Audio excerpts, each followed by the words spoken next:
അസൂയക്കാരുടെ 5 ലക്ഷണങ്ങൾ നമ്മൾ പറഞ്ഞു തരികയാണ്. ലൈവിലുണ്ടെങ്കിൽ മാറ്റിവെക്കുക. അള്ളാഹു അത്തരം അസൂയാലുക്കരുടെ അസൂയയിൽ നിന്ന് കാവൽ നൽകി അനുഗ്രഹിക്കുമാറാകട്ടെ.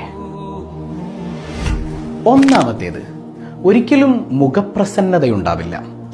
തൻ്റെ സഹോദരനെ കാണുമ്പോൾ ഒന്ന് പുഞ്ചിരിക്കുക എന്ന് പറയുന്നത് ഏറ്റവും വലിയ സ്വതക്കയാണെന്ന് മുഹമ്മദ് റസൂലുള്ളാഹ്. പക്ഷേ അസൂയുള്ള മനുഷ്യർക്ക് ഒരിക്കലും മുഖപ്രസന്നതയോടെ ചിരിക്കാൻ പറ്റൂല. ആർട്ടിഫിഷ്യലായിട്ട് ഇങ്ങനെ കാണിക്കും എന്നല്ലാതെ മുഖപ്രസന്നത ഉണ്ടാവില്ല. നിങ്ങൾ ചിന്തിച്ച് നോക്കി, ഒരുപാട് അനുഭവം നിങ്ങൾക്ക് ഉണ്ടാവും. എന്നോട് ഒരാൾ പറഞ്ഞൊരു സങ്കടമുണ്ട്, ഉസ്താദേ അപ്പുറത്തെ വീട്ടിൽ എത്താൻ ഞങ്ങളോട് ചിരിക്കൂല. എന്തേ ഞാൻ ചോദിച്ചു. അതെപ്പോഴാണ് ചിരിക്കാത്തത് ഞാനും എൻ്റെ കെട്ടിയോളും കൂടെ കാറിൽ എവിടെയെങ്കിലുമൊക്കെ പോകുന്നു കണ്ടു കഴിഞ്ഞാൽ അതുവരെ നല്ല ചിരിയായി ചിരിയുള്ള എത്തിയായിരിക്കും. ഞങ്ങൾ കാറിൽ കയറി കഴിഞ്ഞ് ഇങ്ങനെ യാത്രയൊക്കെ കഴിഞ്ഞ് തിരിച്ചു വരുമ്പോൾ ഇത്താനെ കണ്ടാൽ ഇങ്ങനെ നിൽക്കുള്ളൂ. അന്തേ ഞങ്ങൾ കാറിൽ കയറി പോയത് ഇത്താക്ക് ഇഷ്ടമായിട്ടില്ല. അങ്ങനെ ഒരു ദിവസം ഞാൻ ഇത്താനോട് പറഞ്ഞ് ഇനി എൻ്റെ കെട്ടിയോളെ അങ്ങോട്ട് പോകണില്ല, ഇത്ത എൻ്റെ കൂടെ പോരുന്ന് ഞാൻ പറഞ്ഞു. പിന്നെ ഞാൻ എന്ത് യൂസാവേ, ഒരാളെന്നോട് പറഞ്ഞതാണ്. വല്ലാഹു ആയാലും അതിൻ്റെ സത്യാവസ്ഥ എന്താണെന്ന്. പക്ഷെ ഇങ്ങനെ പലതും അനുഭവിക്കുന്ന കുറേ ആളുകളുണ്ട് അല്ലേ. അയൽക്കാർ നമ്മളെവിടെയെങ്കിലുമൊക്കെ പോകുന്നത് കണ്ടാൽ അസൂയ മൂത്തിട്ട് നമ്മളോട് ചിരിക്കാതെ മുഖപ്രസന്നതയില്ലാതെ നിൽക്കുന്ന കുറേ ആളുകളുണ്ട്. എന്തിനാ അങ്ങനെ അസൂയ വെക്കുന്നത്? എന്തിനാ? ഒരാളുടെ ജീവിതത്തിൽ ബറക്കത്തുണ്ടാകുന്നത് കണ്ടിട്ട് നമ്മൾ അസൂയ വെച്ച് അവർക്കെതിരെ ദുആ ചെയ്യുന്നവരാണെങ്കിൽ അതുപോലെ നമുക്കും സംഭവിക്കും എന്നല്ലേ പുണ്യ റസൂൽ സല്ലല്ലാഹു അലൈഹി വസല്ലം തങ്ങൾ പറഞ്ഞു തന്നിട്ടുള്ളത്. അതായത് നമ്മുടെ ഒരു സഹോദരന് വേണ്ടി നമ്മൾ ദുആ ചെയ്യാൻ, ഒരാൾക്കൊരു ബർക്കത്ത് കിട്ടി, നമ്മുടെ അയൽപ്പക്കത്തുള്ള വീട്ടുകാരൻ ചിലപ്പോൾ എന്ത് ചെയ്തൊരു കാറ് വാങ്ങി, അത് കാണുമ്പോൾ തന്നെ നമ്മളെന്ത് പറയും, പടച്ചോൻ ഇതൊക്കെ കാണുന്നുണ്ട് പുള്ളേ. അങ്ങനെ പറയാൻ പാടില്ല. അത് കാണുമ്പോൾ തന്നെ മാഷാ അല്ലാ, പടച്ചോനെ നീ അയാൾക്ക് വർദ്ധിപ്പിച്ചു കൊടുക്കണേ അല്ലാ. അപ്പോൾ അങ്ങനെ നമ്മൾ നമ്മുടെ സഹോദരന് വേണ്ടി അല്ലെങ്കിൽ നമ്മുടെ സഹോദരിക്ക് വേണ്ടി നമ്മൾ ദുആ ചെയ്യുമ്പോൾ ആമീൻ പറയാൻ അല്ലാഹു നിശ്ചയിച്ച ചില മാലാഖമാരുണ്ട്. അവരങ്ങ് ആമീൻ പറയും. അപ്പം എന്ത് ചെയ്യുമെന്ന് വെച്ചാൽ നമുക്കും ആ ബറക്കത്ത് ലഭിക്കുമെന്ന് പുണ്യ റസൂൽ സല്ലല്ലാഹു അലൈഹി വസല്ലം. നമ്മുടെയൊക്കെ ജീവിതത്തിൽ പലപ്പോഴും ബറക്കത്തില്ലാതെ പോണതിൻ്റെ കാരണം എന്താണെന്നറിയോ? ഈ അസൂയ ഉള്ളത് കൊണ്ടാണ്. മറ്റുള്ളവർ നന്നാകുന്നത് നമുക്ക് കണ്ടുകൂടാ. ഇനി മുതൽ അങ്ങനെയുള്ള മനസ്സുണ്ടെങ്കിൽ മാറ്റിവെച്ചോ. എല്ലാവരും നന്നാകുന്നത് കാണുമ്പോൾ നിങ്ങൾക്ക് സന്തോഷം തോന്നിക്കോ. അതായത് ഒരു ഭാര്യയും ഭർത്താവും സന്തോഷത്തോടെ ജീവിക്കണം. നമ്മൾ എന്താ ഒരു തള്ളിച്ച അവളൊക്കെ നടക്കണാട്ടില്ലേ, അങ്ങനെ പറയാൻ പാടില്ല. അവർ സന്തോഷത്തോടെ പോകണാണുമ്പോൾ മാഷാ അല്ലാ, അള്ളാഹു നീ അവരുടെ ലൈഫിൽ ബറക്കത്ത് ചെയ്യണേ. എത്ര പേര് അങ്ങനെ പറയും? അങ്ങനെ പറഞ്ഞാൽ നമ്മുടെ ലൈഫിൽ ബറക്കത്ത് ലഭിക്കുന്ന കമാ ഖാല റസൂലുള്ളാഹി സ്വല്ലല്ലാഹു അലൈഹി വസല്ലം. എത്രമാത്രം ഹൃദ്യമായിരിക്കും. അപ്പം അങ്ങനെ ചെയ്യാം. അപ്പം മുഖപ്രസന്നതയില്ലാത്തവർ അസൂയാലുക്കളാണെന്നാണ്. രണ്ടാമത്തേത്, ഒരിക്കലും സലാം പറഞ്ഞവർ തുടങ്ങില്ല. വല്ലപ്പോഴും പറഞ്ഞെങ്കിലായി. പതിവായി സലാം പറഞ്ഞു തുടങ്ങാത്ത സ്വഭാവമുള്ളവരാണെങ്കിൽ അത് അസൂയാലുക്കളുടെ ലക്ഷണമാണെന്നാണ് ഹദീസുകൾ വിശദീകരിച്ചുകൊണ്ട് മഹാരഥന്മാർ പറയുന്നുണ്ട്. അയിമ്മച്ചുകൾ രേഖപ്പെടുത്തുന്ന ഒരു കാര്യമാണ്, ആദ്യം സലാം പറയുന്ന മനുഷ്യൻ അഹങ്കാരം വളരെ കുറവായിരിക്കും, അല്ലെങ്കിൽ അഹങ്കാരം ഉണ്ടാകാനുള്ള സാധ്യത കുറവാണ്. ഒരു സദസ്സിലേക്ക് കയറി ചെല്ലുമ്പോൾ അസ്സലാമു അലൈക്കും വറഹ്മത്തുള്ളാഹി, അല്ലെങ്കിൽ ആരെങ്കിലും കാണുമ്പോൾ ആദ്യം അസ്സലാമു അലൈക്കും, അവൻ എന്നോട് പറയട്ടെ ഞാനല്ലേ വലുത്, അങ്ങനെ ചിന്തിക്കുന്നവരല്ല.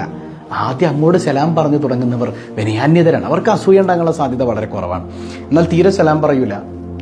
ഈ സലാം എന്ന് പറഞ്ഞാൽ തന്നെ ഒരു പ്രാർത്ഥനയാണല്ലോ, അള്ളാഹുവിൻ്റെ ശാന്തി നിങ്ങൾക്ക് ഉണ്ടാകട്ടെ എന്നാണ്.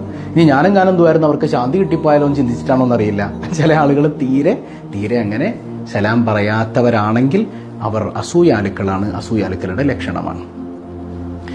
മൂന്നാമത്തേത്, ചെറിയ സ്വതക്ക പോലും ചെയ്യാത്ത മനുഷ്യർ.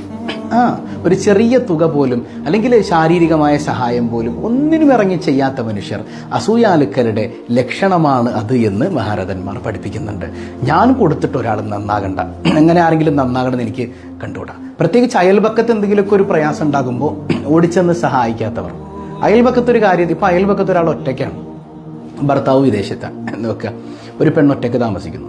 അപ്പോൾ അയൽപക്കത്ത് ഒരുപാട് സഹോദരിമാരുണ്ട്. ഒന്ന് വീട്ടിലേക്ക് എന്നിട്ട് മോളെ വല്ലതും കഴിക്കാനൊക്കെ ഉണ്ടോ, എങ്ങനെ പോകുന്നുണ്ട് ലൈഫ്, എന്തെങ്കിലുമൊക്കെ സഹായം ഉണ്ടെങ്കിൽ വേണമെങ്കിൽ വിളിക്കണം കേട്ടോ എന്നൊക്കെ പറഞ്ഞൊരു സഹായാനുഭൂതിയോടുകൂടെ ഒരു സ്വതക്കയുടെ മെൻറ്റാലിറ്റിയോടുകൂടെ അതൊക്കെ ചെയ്യുന്ന അയൽവക്കത്തുള്ളവരാണെങ്കിൽ എന്ത് രസമായിരിക്കും അല്ലേ. പക്ഷെ അങ്ങനെ ചെയ്യാതെ മാറി നിൽക്കുന്ന, ഒരു സ്വതക്ക പോലും ചെയ്യാൻ മടിക്കുന്നവർ അത് അസൂയാലുക്കളുടെ ലക്ഷണമാണ് എന്നാണ്.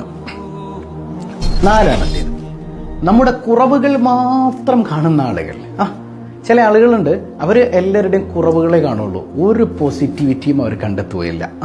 അവരിൽ ഒരുപാട് കുറവുകളുണ്ട്, അതവർ കാണൂല. മറ്റുള്ളവരുടെ കുറവുകൾ നോക്കി ഇങ്ങനെ നടക്കണം. എന്ത് നന്മ ചെയ്താലും ആ നന്മ അവരുടെ കണ്ണിൽ പെടുകയില്ല. അവർ നെഗറ്റിവിറ്റിയുടെ പിന്നാലെ മാത്രം പോകുന്നവരാണ്. മറ്റുള്ളവരുടെ നെഗറ്റീവുകൾ കണ്ടെത്തുന്നവർ അസൂയാലികളാണെന്നാണ്. 5-ാമത്തേത്, തനിക്ക് ലഭിച്ച അനുഗ്രഹങ്ങളെ വില കുറച്ച് കാണുന്നവർ. അവന് വീടുണ്ട്, കാറുണ്ട്, എല്ലാം ഉണ്ട്, എന്നാലും അവക്കൊക്കെ കിട്ടിയേക്കണുണ്ടല്ലേ, അത് വെച്ച് നോക്കുമ്പോൾ എനിക്കൊക്കെ എന്തുട്ടാ കിട്ടിയ ഒന്നുമില്ല. എപ്പോഴും മുകളിലേക്ക് നോക്കും. മറ്റുള്ളവർക്ക് ലഭിച്ച അനുഗ്രഹങ്ങളിലേക്ക് ഇങ്ങനെ നോക്കിയിട്ട് അസൂയയോടെ ചിന്തിക്കുന്ന മനുഷ്യരുണ്ടല്ലോ, അത് ഏറ്റവും വലിയ അസൂയാലുവിൻ്റെ ലക്ഷണമാണ്. ഒരിക്കലും പാടില്ല എന്നാണ്. തനിക്ക് ലഭിച്ച അനുഗ്രഹങ്ങൾ മനസ്സിലാക്കണമെങ്കിൽ എപ്പോഴും താഴേക്ക് നോക്കണം. ഞാനെപ്പോഴും എല്ലാ ആഴ്ചയും തമിഴ്നാട്ടിലേക്ക് പോകുന്ന ഒരാളാണ്. പല ഘട്ടങ്ങളിലും പല കേന്ദ്രങ്ങളിലൊക്കെ ചെല്ലുമ്പോൾ, ചില തെരുവുകളിൽ ചെല്ലുമ്പോൾ ദിവസത്തിൽ ഒരു നേരം ഭക്ഷണം കഴിക്കുന്ന ആളുകളെ കണ്ടിട്ടുണ്ട്. ഈ ഡൽഹിയിൽ ഞങ്ങൾ ദഅവത്തുമായി ബന്ധപ്പെട്ട് ഇങ്ങനെ പോകുന്ന സമയത്ത് ഈ റൊട്ടി, ഒരു റൊട്ടി ഒരു ദിവസം കഴിക്കും. ഒരു നേരാണ് ഭക്ഷണം കഴിക്കുക. ചെറിയ കുഞ്ഞുങ്ങൾ പോലുണ്ട്. അവിടെയൊക്കെ വെച്ച് പൊട്ടിക്കരഞ്ഞ് സുജൂദിൽ വീണ് പോയിട്ടുണ്ട്. പടച്ചോനെ, നീ ഞങ്ങൾക്കൊക്കെ ചെയ്തു തന്നിട്ടുള്ള അനുഗ്രഹങ്ങൾ എത്ര വലുതാണല്ല. അത് ബോധ്യപ്പെടണമെങ്കിൽ താഴേക്ക് നോക്കണമെന്ന് പഠിപ്പിക്കുന്ന സയ്യിദുനാ റസൂലുള്ളാഹി സ്വല്ലല്ലാഹു അലൈഹി വസല്ലം. അപ്പം തനിക്ക് ലഭിച്ച അനുഗ്രഹങ്ങളെ വില കുറച്ച് കാണുന്നവൻ ഏറ്റവും വലിയ അസൂയാലുവാണെന്നാണ്. അപ്പം അസൂയ എന്ന് പറയുന്നത് നമ്മൾ പറഞ്ഞതുപോലെ നമ്മുടെ എല്ലാ കർമ്മങ്ങളെയും തിന്നുകളയുന്ന ഏറ്റവും മോശമായ ഒരു ചിന്താഗതിയാണ്. ഒരിക്കലും അത് നമ്മിൽ ഉണ്ടാകാൻ പാടില്ല. ഈ പറയുന്ന 5-ൽ ഏതെങ്കിലും ഒന്ന് നമ്മുടെ ലൈഫിലുണ്ടെങ്കിൽ പോലും അതൊക്കെ മാറ്റി കറകളഞ്ഞ ഇഖ്ലാസുള്ള, ഈമാനുള്ള, ചക്കവയുള്ള ലൈഫ് കെട്ടിപ്പടുക്കാൻ ശ്രദ്ധിക്കുക. അല്ലാഹു തൗഫീഖ് നൽകി അനുഗ്രഹിക്കുമാറാകട്ടെ. അസ്സലാമു അലൈക്കും വറഹ്മത്തുള്ളാഹി വബറകാതുഹു.